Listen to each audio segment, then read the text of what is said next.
प्रियो, हम इस उपवास काल के 16वें दिन तक पहुंच चुके हैं और पिछले 15 दिनों में हमने लगभग 10 ऐसे महत्वपूर्ण व्यक्तियों पर अध्ययन किया है जिनका उल्लेख पुराने नियम में किया गया है।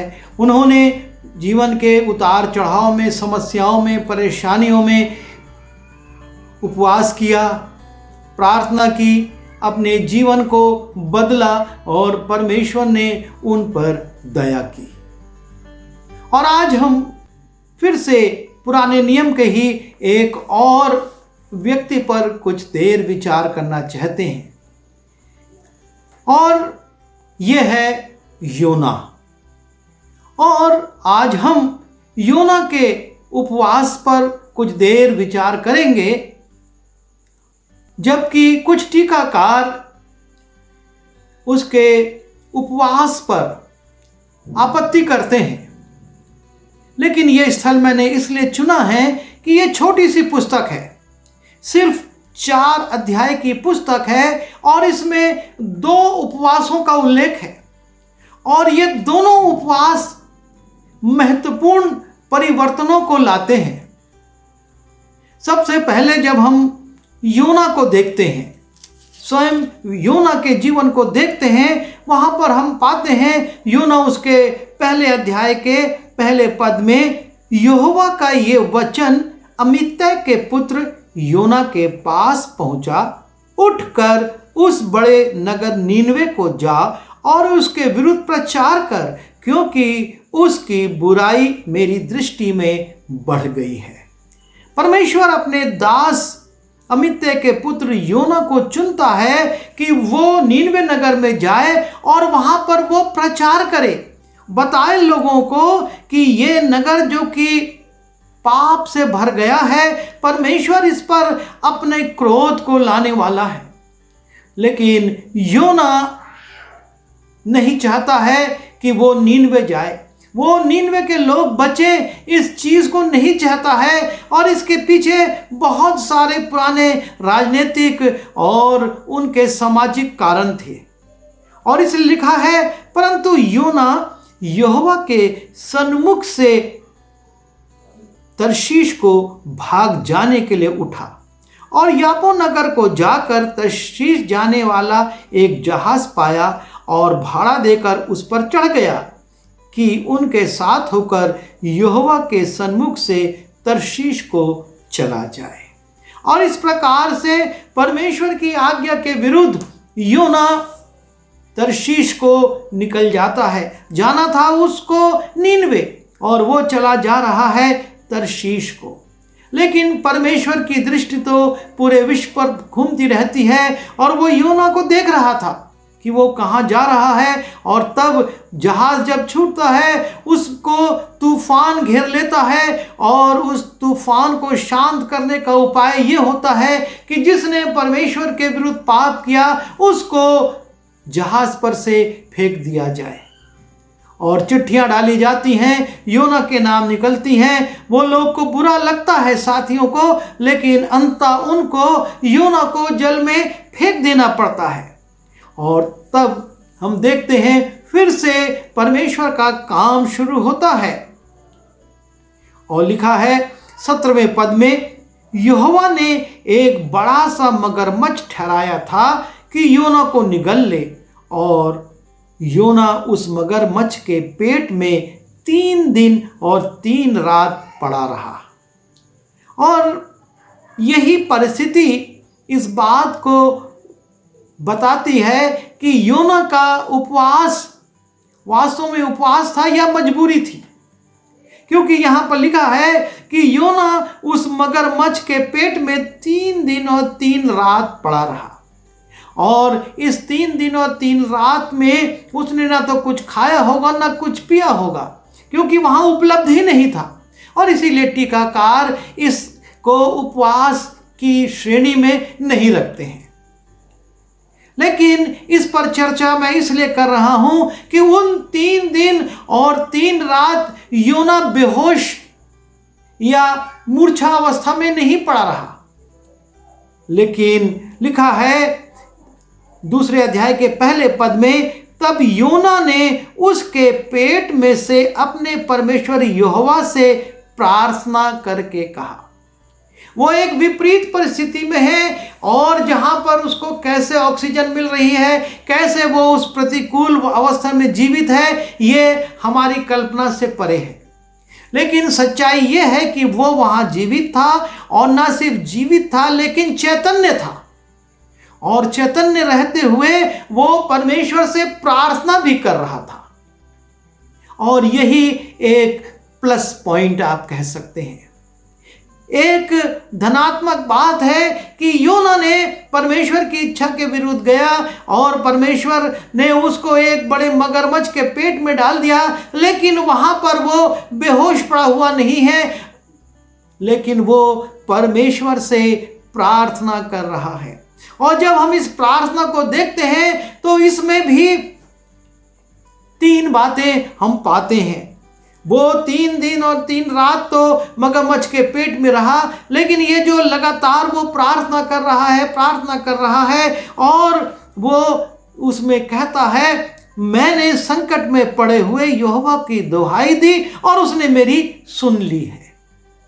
उसकी प्रार्थना जो शुरू हो रही है, और वो एक निश्चयता के साथ कि वो इतनी भयानक दशा में है, और उस दशा का उल्लेख वो बाद में करता भी है, लेकिन सबसे पहले वो कहता है, मैंने संकट में पड़े हुए यहोवा की दुहाई दी और उसने मेरी सुन ली है।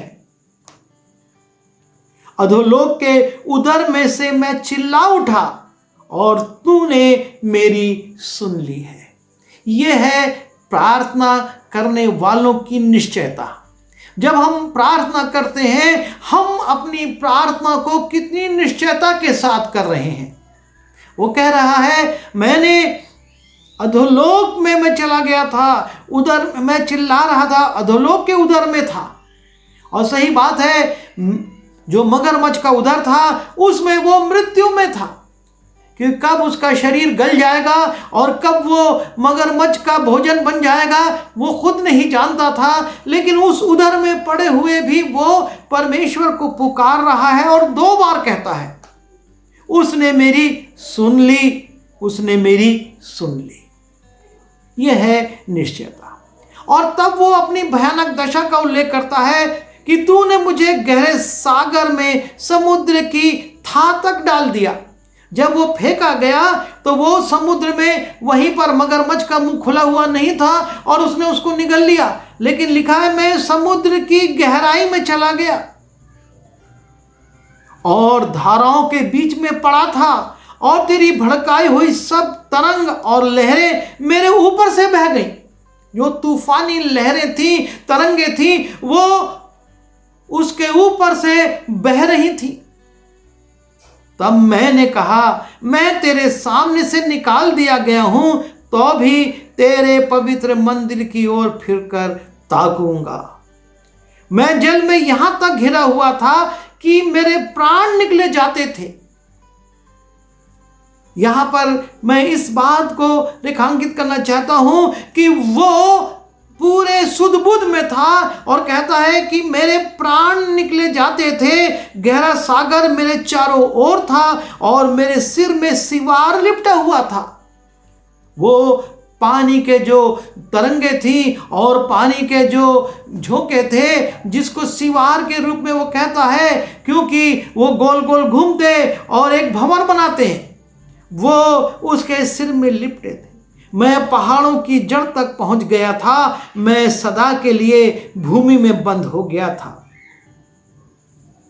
और तब कहता है, तो भी हे मेरे परमेश्वर यहोवा, तूने मेरे प्राणों को गड्ढे में से उठाया है। वो इस बात के लिए धन्यवाद दे रहा है कि पानी में से निकलकर अब वो मगरमच्छ के पेट में चला गया है। जरूर एक भयानक दशा में है, मृत्यु की दशा अभी भी उसके पास है, लेकिन अब वो परमेश्वर का धन्यवाद कर रहा है कि तो भी है मेरे परमेश्वर यहोवा, तूने मेरे प्राणों को गड्ढे में से उठाया है।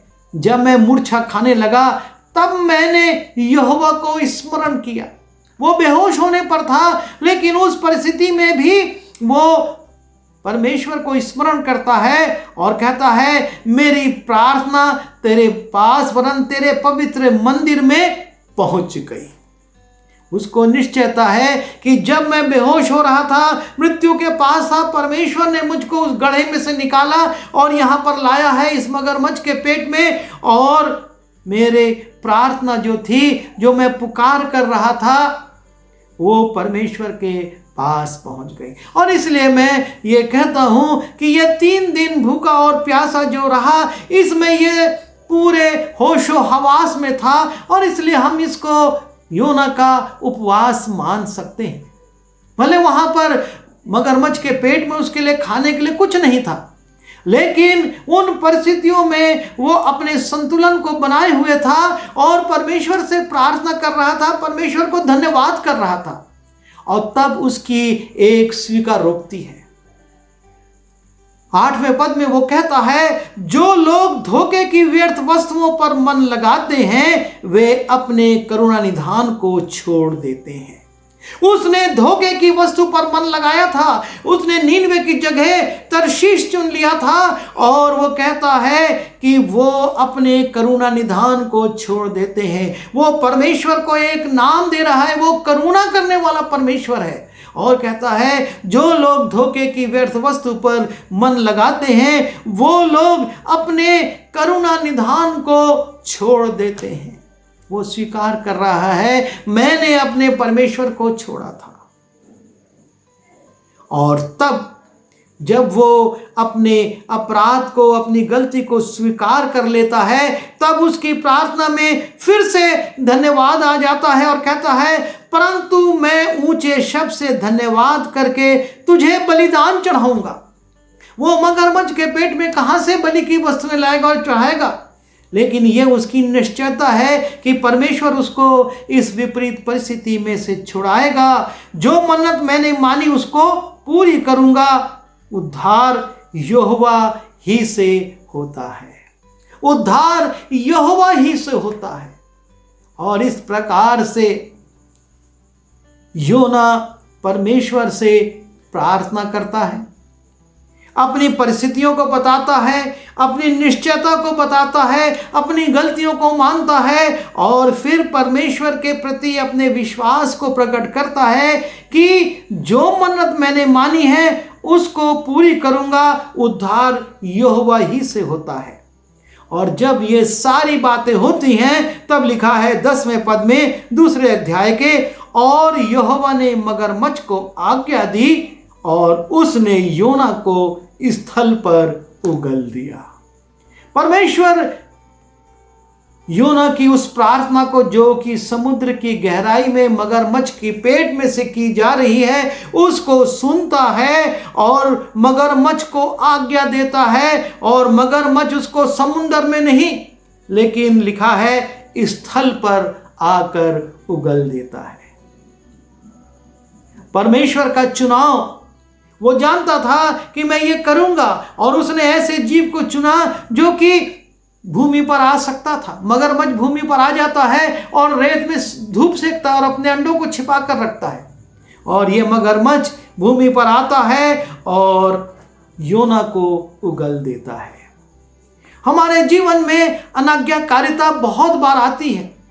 हम परमेश्वर की आज्ञा के विपरीत चले जाते हैं, और परमेश्वर विपरीत परिस्थितियां लाकर हमको रोकना चाहता है।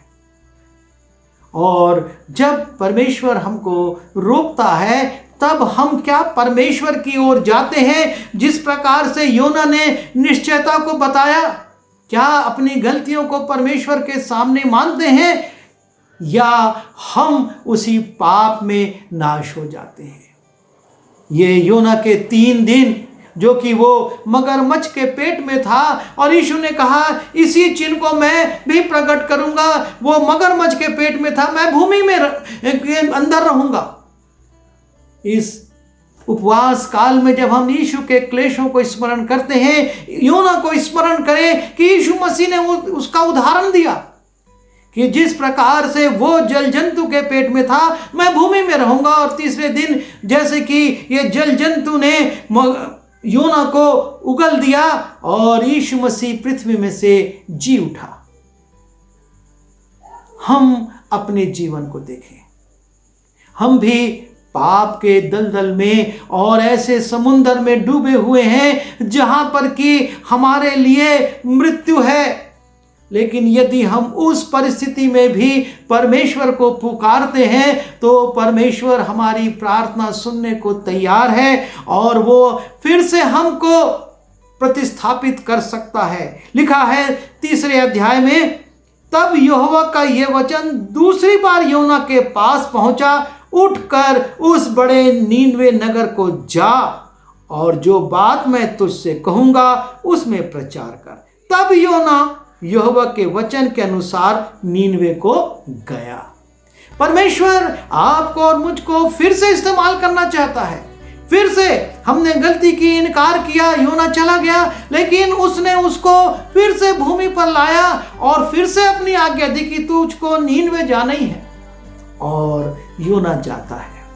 हमको भी अपने जीवन पर विचार करना है। एक पार्ट और इसका है, इस पर हम कल विचार करेंगे, लेकिन उसके पहले हम योना के जीवन को देखें कि इस प्रकार से मृत्यु में आने के बाद वो परमेश्वर से अपने संबंधों को ठीक करता है, अपनी गलती को मानता है और परमेश्वर की आज्ञा के अनुसार फिर से वो नीनवे को जाता है। प्रभु हमारी सहायता करे। आइए प्रार्थना करें।